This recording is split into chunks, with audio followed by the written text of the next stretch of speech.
we talked about Cooper Webb a little bit, defending Supercross champ. He's 3-time Supercross Monster Energy Supercross champion. That's getting up there.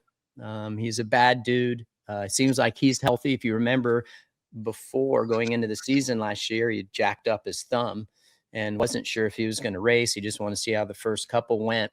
Did pretty well, and voila, he's a Supercross champion. Had a little help. He had a little help there. He's getting a little long in the tooth. If everyone stays healthy, where are you at with Coop? I mean, like, and you say long on the tooth, man. I go through just the rundown of riders in that 450 class, and I mean, most of them are all above 28 years old. Already we were 2 years retired before that RC almost. So they're all getting up there in I guess old. I wouldn't even use the word older, but older than we were. But Coop had a phenomenal season last year for Supercross, Monster Energy Supercross, and once again ended up on top. Coming into this season, got to be a favorite. Not a favorite for necessarily the fastest guy on the track, kind of like we talked about in the upper part of the beginning part of the show. Yeah. But a guy that doesn't falter, a guy that is probably, if I had to guess, probably one of the most mentally tough, strong guys in that 450 class. Mm-hmm. So that's tough to beat over a 17 race series, just because of all the trials and tribulations that our sport brings to crown a champion. It's coming in with a updated YZ450. I personally have a little bit of time on the 26 compared to the 25. A much more refined machine. I know they changed a little bit with the frame. The top shock tower is a little bit different. But as I actually rode it at the Goat Farm, 26 photo shoot, and I was personally, I know everybody says I was a Yamaha guy, but personally impressed with the step forward between the 24 or the 25 and the 26, just a more refined model. So in my opinion, I think that's going to, just going off 25 to 26, what the 25 maybe lacked and the 26 has now. I think it should be a little bit easier motorcycle for him to ride. Turns a little bit easier. Like I said, just more refined. So as everybody knows, these riders are riding on the tip of a razor blade for what they're looking for, and the different conditions that these Supercross tracks present every weekend. So I think he's in a great position. I do think he's in a great position to be, a front runner at the end of this. Yeah, he told us at media days that you're talking about that new Yamaha. That's one of the traits and the improvements that they made to the bike is how it turns a lot better.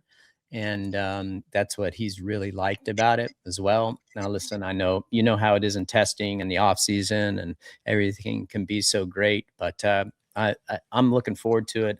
And you're saying it's better. You know what the hell you're talking about. So I think he'll do well. I really do. I think it's going to be important for him, like always, assuming everyone stays healthy, to be good and strong at the beginning of the season, bring that intensity early on and then just maintain. I think that'd be huge for him. And that would definitely help him down the stretch. I mean, he's so good down the stretch anyways, but if he can have some good races early on and not have to crawl his way out of a deficit, I think that's going to be key. And he's just one of those twos, like you said perfectly. You can never count the guy out ever. He's gnarly, dude. Yeah. And those, the Anaheim one, I know it's like it's Anaheim one. I think that's the big one, right? Is once you get to round 2, 3, and we've talked about it before, everybody kind of finds himself and takes a set, let's call it. But leaving Anaheim 1, I would say in the top 5 is where these front championship runners need to be. So they're not, like you said, they're not giving up, 3 to 5 to 10 points, leaving Anaheim, and then you have that deficit, whatever ends up happening.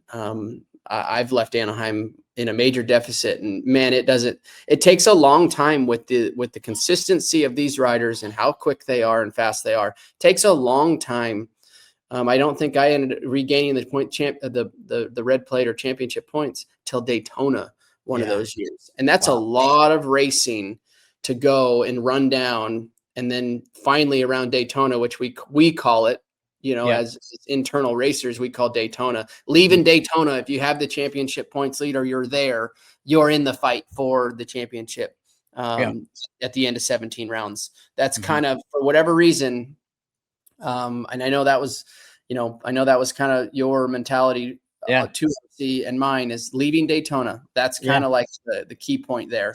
Yeah, I had like so my goals always, RV, was you know, I had a set amount of races that I'd like to win. You know, obviously you want to win all of them, but dude, that like Supercross for me, that wasn't gonna happen. So I had my goals of how many races I wanted to win in the first part of the season, how many I wanted to win in the second part of the season. I had like a goal of, if I can be within 5 points of the championship by the time we leave the West Coast, that's perfect. And then when we go to the East Coast, I'm like, all right, if I can win Daytona, if I can win Atlanta, like the races that I really enjoyed going to, like hitting those check marks and knocking them off, that was always kind of my goal. And Coop, I've talked to Coop a little bit kind of off air, and he's like, he kind of has the same thing as, like, he likes to be in the hunt after leaving the West Coast, and then get to where he's comfortable on that East Coast. And I know you got to have goals. So that's kind of is, like you're saying. Hi folks, Lee Diffie from NBC Sports. If you enjoyed what you just watched, well, it's time to bring the action and subscribe to the Motorsports on NBC YouTube channel. You can have it all: news, highlights, interviews, and analysis. So go for it.